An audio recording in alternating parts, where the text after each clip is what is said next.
Hello YouTube. It's been a while since I did a video. I switched back to my Samsung Galaxy Note 4. I'm currently between jobs, so I've taken a couple side projects. This is one of them. This is a pretty nice Craftsman with a Tecumseh on it, you know, electric start. It's a nice unit. This gentleman kept telling me that it was he says, you know, it smokes very badly and it doesn't run well. And I mean, the unit is in fantastic condition. It's barely used. So I was wondering how the heck, you know, something like this gets bad. And he says, well, I don't think it has any oil in it. And I said, well, what about the gas? When was the last time you did it? And he says, well, I bought it in 2011, and I kind of just stopped him there when he said 2011. I just said, all right, you know what? Let's check and see. So I brought it home. First thing I did was take on the bottom of the carburetor, we have the other side. Jeez. Not having a good day. This little screw right on the bottom of the carb. That is the drain. I took that drain out just to see if there was any gas in the carburetor, and what came out, I mean, it smelled, I wouldn't call it gas. So ended up draining all the fuel out of it. Checked the oil. Oil was empty, and then put some brand new gas in it, put some oil in it, and this is what I ended up with.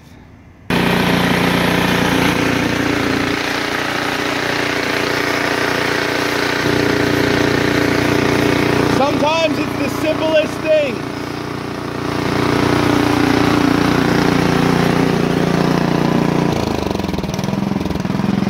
But here's the problem. So if you notice, it's got a okay idle to it. But the problem is I have to use. That's better. See, the bad news is, unfortunately, it idles well when you have the choke set at partial choke.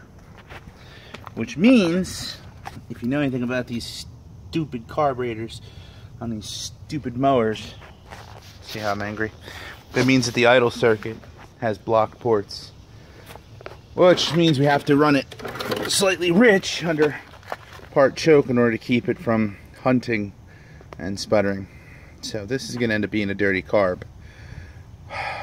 You know, dirty carb should be an issue, except for I gotta take all this crap off to get to the carburetor, which is underneath this plate. It's probably just these two right here, but I got this knob for the choke, and it's gonna be a pain. Take the bowl off, clean the carb, and you know, if I can get that idle circuit cleaned out, maybe she'll hold the tune, but not likely. These things don't come back very easily. So this unit may be just reserved to running, you know, under a part choke rest of its time. You know, or like I said, I'll have to take the carb off and see what I can do. Also pull the plug, change the plug out. I mean, 2011, he's never changed the plug, he never changed anything. So maybe it'll be time to do that.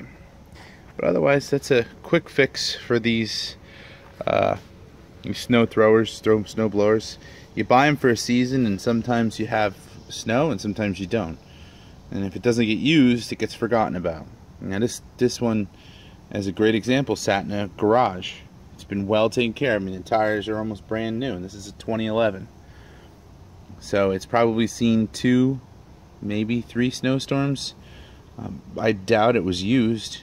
I mean, this thing has no wear and tear on it.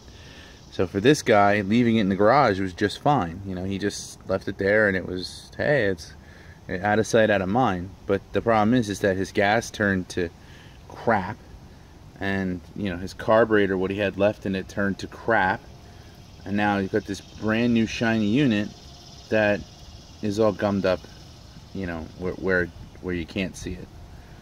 So remember, just because you don't use it for a season doesn't mean it's good to go for the next one. Have a good day, everyone. like and subscribe if you want to see more of these videos.